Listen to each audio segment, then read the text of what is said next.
महाराष्ट्रातील शेतकऱ्यांवर अत्यंत बिकट असा प्रसंग आलेला आहे।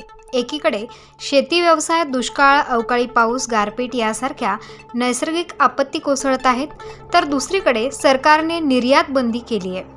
त्याचप्रमाणे शेतमालाचे भाव देखील पडत आहेत। यामुळे शेतकरी कर्जबाजारी झाला आहे।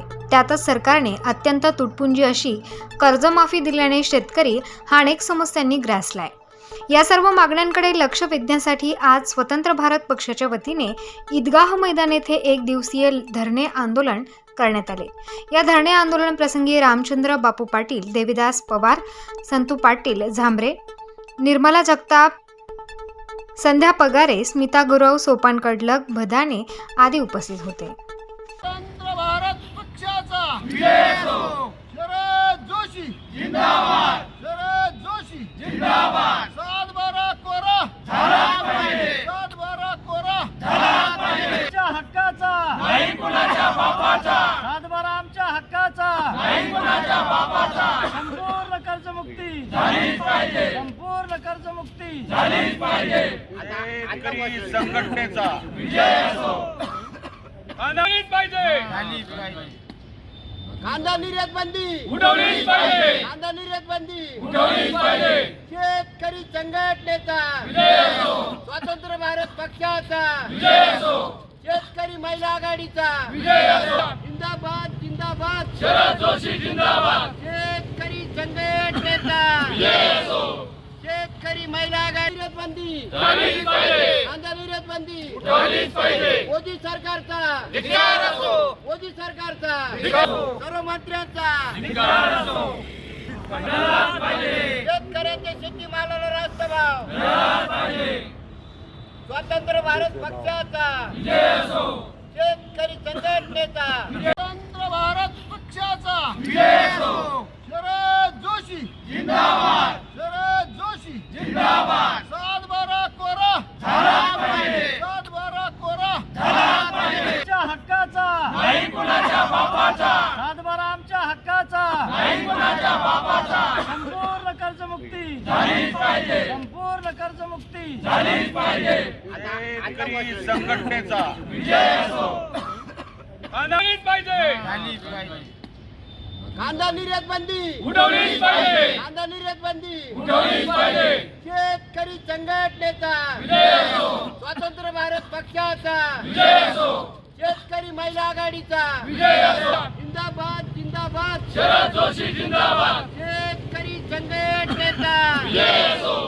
शेतकरी महिला आघाडी निर्यात बंदी झालीच पाहिजे, कांदा निर्यात बंदी उठवलीच पाहिजे। मोदी सरकारचा धिक्कार असो, मोदी सरकारचा धिक्कार असो, सर्व मंत्र्यांचा धिक्कार असो। निर्यात बंदी उठवावी ही एक मागणी आहे। नंतर शेतकऱ्यांचं संपूर्ण कर्ज मुक्त व्हावं। आसमानी संकट, सुलतानी संकट या सर्व संकटांना शेतकरी सामोरे जात असताना शेतकरी कर्जबाजारी झालेला आहे, शेतकरी आत्महत्येकडे वळतो आहे। या सर्व थांबवण्यासाठी शेतकऱ्यांची संपूर्ण कर्जमुक्ती व्हावी ही एक मागणी शेतकरी संघटनेची आहे।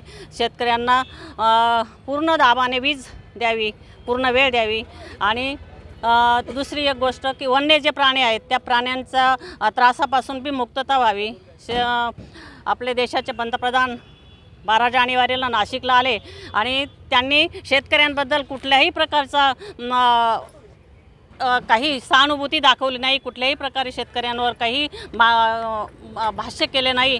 या सर्व गोष्टीचा शेतकरी संघटना स्वतंत्र भारत पक्ष निषेध करतो आहे आणि शेतकऱ्यांच्या हे मागणीचा संपूर्ण राज्यभर आज निषेध होतो आहे। सरकारच्या चुकीच्या धोरणामुळे शेतकरी आज मोठ्या आत्महत्येला प्रवृत्त होत आहे। हीच मागणी शेतकरी संघटनेची आहे। धन्यवाद। जय जवान जय किसान। मी अर्जुन तात्या बोराडे, शेतकरी संघटना जिल्हाध्यक्ष बोलतो आहे। आज स्वतंत्र भारत पक्षाच्या पार्टीच्या मार्गदर्शनाखाली संपूर्ण महाराष्ट्रात जिल्हाधिकार्यालयावर धरणे आंदोलनाचा कार्यक्रम घेतलेला आहे। शेतकऱ्यांविषयी केंद्र सरकारने घेतलेला निर्णय, सर्व शेतीमालावर निर्यात बंदी आणि आयात मात्र चालू आहे। त्याच्यामुळे शेतकऱ्यांनी केलेला खर्च वसूल होत नाही आहे। 100 रुपये खर्च केला तर 50 रुपये पण शेतकऱ्याला भेटत नाही। मग शेतकऱ्यांनी प्रपंच चालवायचा कसा, शेतकऱ्याने कर्ज कसं भरायचं आणि प्रपंच कसा चालवायचा, या कर्जाच्या बोजाखाली जाऊन आज एका तासाला देशामध्ये 2 शेतकरी आत्महत्या करत आहेत। या शेतकऱ्यांच्या आत्महत्येकडे कोणत्याही पक्षाचं लक्ष नाही, कोणत्याही राजकीय मंत्र्यांचं लक्ष नाही, कोणत्याच पक्षाचं लक्ष नाही. त्याचा आम्ही निषेध करतो. गेल्या 9 वर्षामध्ये मोदी सरकारने पूर्ण शेतीमालावर निर्यात बंदी करून आयात चालू ठेवली. त्याच्यामुळे शेतकऱ्यांवर गुलामापेक्षा वेठबिगारीचं जीवन जगत आहे शेतकरी. आज इतके हलाखीची शेतकऱ्यांची परिस्थिती आहे. तो आत्महत्या करत आहे. त्याचा आम्ही शासनाच्या धोरणाचा निषेध करतो. आणि येतं इलेक्शन बायलेट पेपरवरच झालं पाहिजे, ही पण एक आमची मागणी आहे.